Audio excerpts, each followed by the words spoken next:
Hi friends, आज है 24 मई 2025 और 24 मई 2025 का करंट आप लोगों को करवाने वाले फ्रेंड्स, जो कि दोस्तों आपके आगामी परीक्षा जितने सारे होने वाले दोस्तों सारे एग्जाम के पर्पज़ से बहुत ही महत्वपूर्ण ये सेशन रहने वाला है दोस्तों। सेशन को आप लोग जरूर देखिएगा दोस्तों। सेशन अगर आप लोगों को पसंद आएगा फ्रेंड्स तो सेशन को एक लाइक आप लोग जरूर कर दीजिएगा। देखिए दोस्तों, हम लोग अपने सेशन को स्टार्ट करते हैं फ्रेंड्स। आज का फर्स्ट क्वेश्चन है, रेल मंत्री ने निम्नलिखित में से किस राज्य में जमालपुर रेल कार्यशाला में स्थापित की जाने वाली एक नई वैगन ओवरहॉलिंग इकाई की नींव रखी है? तो इसमें ऑप्शन हमारा ए सही होगा, बिहार। सॉल्यूशन इसका है, रेल मंत्री अश्विनी वैष्णव ने नई वैगन ओवरहॉलिंग इकाई की नींव रखी और यह इकाई बिहार के मुंगेर जिले के ऐतिहासिक जमालपुर रेल कारखाने में स्थापित की जाएगी। इस परियोजना के लिए लगभग 79 करोड़ रुपए के निवेश की आवश्यकता है। पूरा हो जाने पर यह सुविधा कार्यशाला की 800 मालवाहक वैगनों की सेवा करने की क्षमता को बढ़ा देगी। जमालपुर रेल कारखाना की स्थापना ब्रिटिश शासन के दौरान 1862 ईस्वी में हुई थी और यह एशिया के सबसे पुराने रेलवे रखरखाव केंद्रों में से एक है। नेक्स्ट क्वेश्चन देखिए 2 नंबर, भारतीय रिजर्व बैंक के अनुसार 2024-25 में शुद्ध प्रत्यक्ष विदेशी निवेश FDI कितना था? ऑप्शन नंबर ए हमारा इसमें से होगा, 353 मिलियन डॉलर था। सॉल्यूशन है इसका, भारतीय रिजर्व बैंक RBI के अनुसार देश में शुद्ध प्रत्यक्ष विदेशी निवेश FDI 2023-24 की तुलना में 2024-25 में 96.5% घटकर 353 मिलियन डॉलर रह गया और RBI के अनुसार वित्त वर्ष 2024-25 में शुद्ध FDI में भारी गिरावट चिंता का विषय नहीं है, बल्कि यह भारतीय वित्तीय बाजार की बढ़ती परिपक्वता और मजबूत पूंजी बाजार को दर्शाता है। शुद्ध FDI के तात्पर्य एक वित्तीय वर्ष में देश में कुल सकल FDI प्रवाह और भारत से FDI के बहिर्वाह को घटाने से है। FDI के बहिर्वाह से तात्पर्य भारतीय कंपनियों द्वारा विदेशों में किए गए निवेश और विदेशी निवेशकों द्वारा भारत के से मुनाफे विनिवेश के प्रत्यावर्तन से है। नेक्स्ट क्वेश्चन देखिए। नेक्स्ट क्वेश्चन है फ्रेंड्स, भारत के राष्ट्रपति ने मणिपुर उच्च न्यायालय के मुख्य न्यायाधीश के रूप में किसे नियुक्त किया गया है?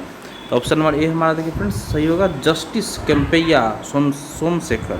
जस्टिस केम्पैया सोमशेखर इसका सॉल्यूशन है, भारत के राष्ट्रपति ने न्यायमूर्ति केम्पैया सोमशेखर को मणिपुर उच्च न्यायालय का मुख्य न्यायाधीश नियुक्त किया और CJI BR गवई की अध्यक्षता वाले सुप्रीम कोर्ट कॉलेजियम की सिफारिश के बाद 20 मई 2025 को यह घोषणा की गई। यह नियुक्ति 21 मई को मुख्य न्यायाधीश D कृष्ण कुमार की सेवानिवृत्ति से पहले हुई और न्यायमूर्ति सोमेश्वर इससे पहले कर्नाटक उच्च न्यायालय में न्यायाधीश के रूप में कार्यरत थे।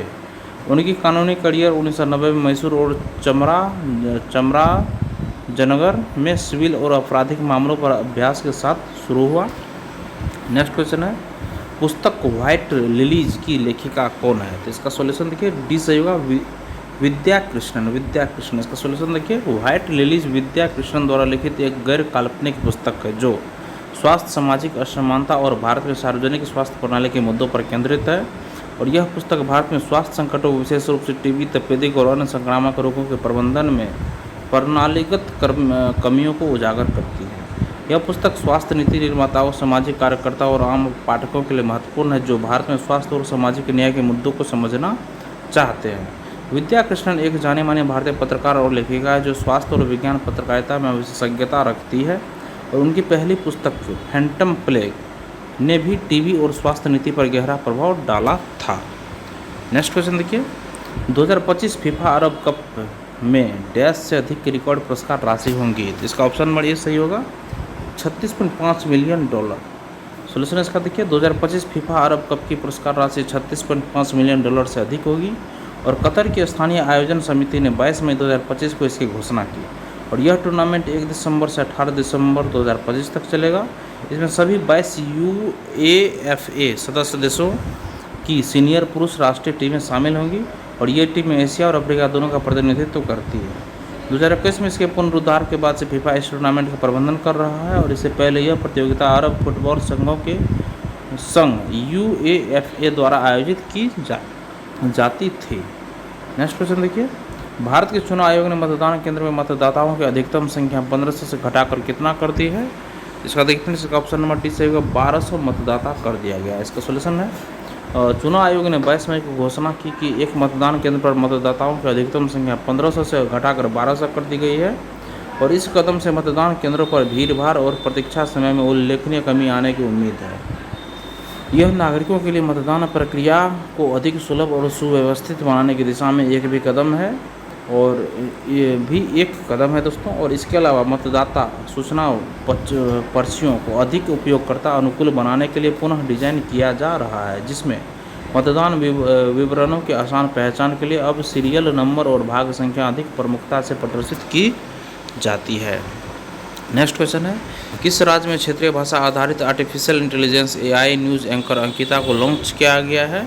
ये असम में। ऑप्शन नंबर बी सही है। देखिए दोस्तों, 14 मई 2025 को असम के मुख्यमंत्री हिमंत बिस्वा शर्मा ने भारत की पहली क्षेत्रीय भाषा आधारित artificial intelligence AI news anchor Ankita को लॉन्च किया। और यह असमिया भाषा में समाचार प्रस्तुत करने वाली पहली AI एंकर है, जो असम सरकार की डिजिटल परिवर्तन और नागरिक जुड़ाव को बढ़ावा देने की पहल का हिस्सा है। अंकिता ने अपनी पहली प्रस्तुति में असम कैबिनेट के बैठक के महत्वपूर्ण निर्णयों को धारा प्रवाह असमिया में प्रस्तुत किया, जिसमें डिब्रूगढ़ हवाई अड्डे का नाम सांस्कृतिक प्रतीक भूपेन हजारिका के नाम पर बदलना और चाय बागान श्रमिकों के लिए एक मुफ्त वित्तीय अनुदान शामिल था। अंकिता असमिया भाषा और संस्कृति को बढ़ावा देती है, जो भारतीय संविधान की 8वीं अनुसूची में शामिल 22 आधिकारिक भाषाओं में से एक है। और अंकिता की शुरुआत असम की दूसरी AI संचालित पहल है। पिछले साल गुवाहाटी के रॉयल ग्लोबल स्कूल में भारत की पहली AI शिक्षिका आयरिस लॉन्च की गई थी, जो शिक्षा क्षेत्र में तकनीकी नवाचार का प्रतीक थी। नेक्स्ट क्वेश्चन देखिए, विश्व कछुआ दिवस प्रतिवर्ष कब मनाया जाता है? तो ऑप्शन हमारा डी सही होगा, 23 मई को मनाया जाता है। इसका सोल्यूशन है कि हर साल 23 मई को विश्व कछुआ दिवस मनाया जाता है। यह दिन कछुओं और कछुए की विभिन्न प्रजातियों के संरक्षण, जागरूकता और उनके प्राकृतिक आवास की रक्षा के लिए समर्पित होता है। और कछुए धरती के सबसे प्राचीन जीवों में से एक है, लेकिन जलवायु परिवर्तन, प्रदूषण और अवैध शिकार के कारण इनकी कई प्रजातियां संकट में हैं। इस दिन का उद्देश्य लोगों को कछुओं के महत्व के प्रति जागरूक करना और उन्हें बचाने के लिए प्रेरित करना है। और 25वां वर्षगांठ की थीम है डांसिंग टर्टल्स रॉक, जिसका उद्देश्य है लोगों को कछुओं के संरक्षण के लिए मजेदार और रचनात्मक तरीकों से जागरूक करना। नेक्स्ट क्वेश्चन देखिए, 22 मई 2025 को राष्ट्रपति द्रौपदी मुर्मू द्वारा कितने कीर्ति चक्र और शौर्य चक्र प्रदान किए गए हैं? तो ऑप्शन इसका सी सही होगा, 6 कीर्ति चक्र और 33 शौर्य चक्र प्रदान किए गए।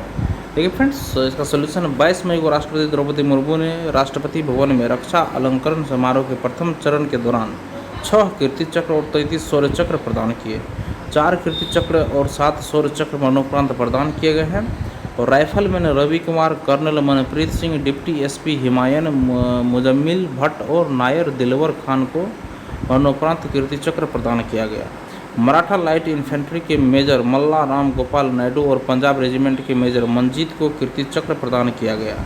वीरता पुरस्कार उन कर्मियों को दिए गए जिन्होंने ड्यूटी के दौरान अदम्य साहस, असाधारण बहादुरी तथा व्यक्तिगत सुरक्षा की पूर्ण उपेक्षा का परिचय दिया। नेक्स्ट क्वेश्चन है, India post payment bank IPPB ने देश भर में ऋण पहुंच का विस्तार करने के लिए किस संगठन के साथ साझेदारी की है? तो ऑप्शन हमारा फर्स्ट सही होगा, Aditya Birla capital limited. Aditya Birla capital limited, इसका सोल्यूशन देखिए, इंडिया पोस्ट पेमेंट बैंक और आदित्य बिरला कैपिटल ने देश भर में ऋण पहुँच का विस्तार करने के लिए हाथ मिलाया।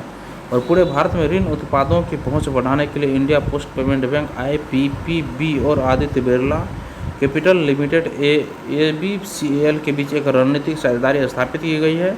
और इस सहयोग के माध्यम से IPPB एक रेफरल भागीदार के रूप में कार्य करेगा, जो ABCL के वित्तीय समाधान जैसे व्यक्तिगत ऋण, व्यवसाय ऋण और संपत्ति पर ऋण की पेशकश करेगा।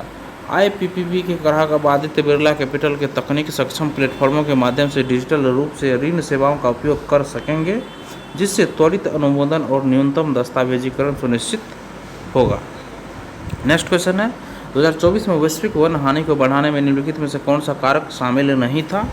ऑप्शन हमारा डी से होगा, वन संरक्षण नीतियाँ। इसका सोल्यूशन देखिए, 21 मई 2025 को विश्व संसाधन संस्थान और यूनिवर्सिटी ऑफ मैरीलैंड के global land analysis and discovery glad lab द्वारा जारी ग्लोबल फॉरेस्ट वॉच GFW की वार्षिक रिपोर्ट के अनुसार 2024 में वैश्विक वन हानि रिकॉर्ड स्तर पर पहुँच गई।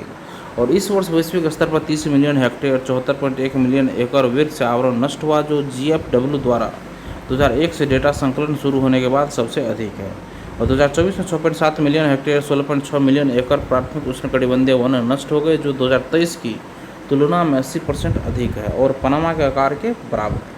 पहली बार जंगल की आग न की कृषि उष्णकटिबंधीय वन हानि का प्रमुख कारण बनी, जो कुल हानि का 48% थी।